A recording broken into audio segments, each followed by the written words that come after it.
बातचीत करेंगे इसी मामले पर हमारे नुमाइंदे मेहताब आलम इस वक्त हमारे साथ जुड़ गए हैं। मेहताब आलम, प्रज्ञा ठाकुर अपने बयानों को लेकर बड़ी कॉन्फिडेंट नजर आती हैं। क्या बीजेपी की तरफ से उनको उनके बयान देने को लेकर कभी कुछ वाजे नहीं कहा गया है?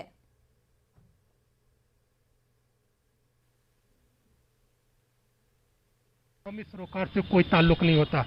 आपने कभी ये नहीं सुना होगा कि चाहे साध्वी प्रज्ञा का बयान अवामी मसाइल पर आया हो, जी। महंगाई पर आया हो, बेरोजगारी पर आया हो या किसी और मसले पर आया हो, लेकिन उनके जो बयान होते हैं या तो कहीं तशद्दुद का मामला होता है या मजहबी जो है जज्बात को भड़काने का मामला होता है। अब जी। ये जो है नया बयान उनका आया है, ये बयान जो है कांग्रेस के लीडर जो है गोवर्धन दांगी पर एक तरह का तंज है। कोविड में कुछ महीने पहले गोवर्धन दांगी जो कांग्रेस के एमएलए थे, उनका इंतकाल हुआ और उन्होंने कहा था कि अगर जैसा आदमी यहाँ आती हैं जो पुतला नजर आतिश करेंगे, तो उस पर उन्होंने तंज किया है कि जो मुझ पर इस तरह के बयान देते हैं या जो गलत बयान नाजेब कलमात का इस्तेमाल करते हैं, वो ऊपर वाले को प्यारे हो जाते हैं। तो उसी पे कांग्रेस ने कहा कि अगर साध्वी को इतना ही जो है बात में असर है, तो उनको चाहिए कि वो पाकिस्तान और कोरोना के खिलाफ भी इस तरह के जो है दुआ कर दें ताकि इस वबाई बीमारी का खात्मा हो जाए। लेकिन साध्वी का जो बयान है, अब अगर इस पर बात की जाए अवामी सरोकार की, अवामी जरूरतों की, या आवाम जो चाहती है, भारतीय जनता पार्टी की जो लीडर है और राजधानी भोपाल में जो आवाम के मसाइल हैं, चाहे वो मसाइल किसी भी ताल्लुक से रखते हो, चाहे एजुकेशन का मामला हो, इंफ्रास्ट्रक्चर का मामला हो,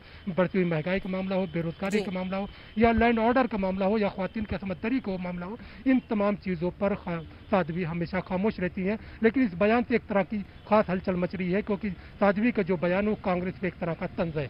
जी। तैयबा, वहीं जिस तरीके से हम देखते हैं कि अपोजिशन पार्टियां लगातार बीजेपी पार्टी के लीडरों के बयानों की तनकीद करती हुई नजर आती हैं, और ऐसे में आवाम का क्या रद्द अमल है इसको लेकर? क्या ज़िमनी इंतखाबात पर इसका असर पड़ेगा? आवाम का क्या राय है?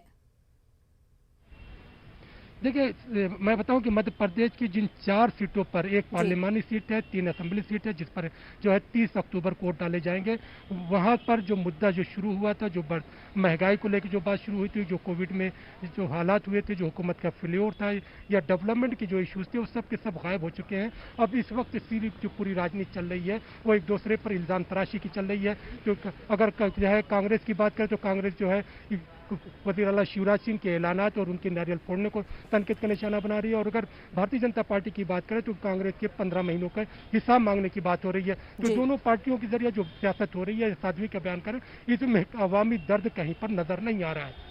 तैयबा, बिल्कुल, अवामी दर्द कहीं पर नजर नहीं आ रहा है। वहीं इस तरीके के बयानों को लेकर बीजेपी की तरफ से भी कुछ नहीं कहा जाता है, और लगातार प्रज्ञा ठाकुर तो अपने बयानों को लेकर चर्चा में रहती हैं, और इसका क्या कुछ असर ज़िमनी इंतखाबात पर होगा, ये भी देखने लायक होगा। मेहताब आलम, हमसे बात करने के लिए बेहद शुक्रिया।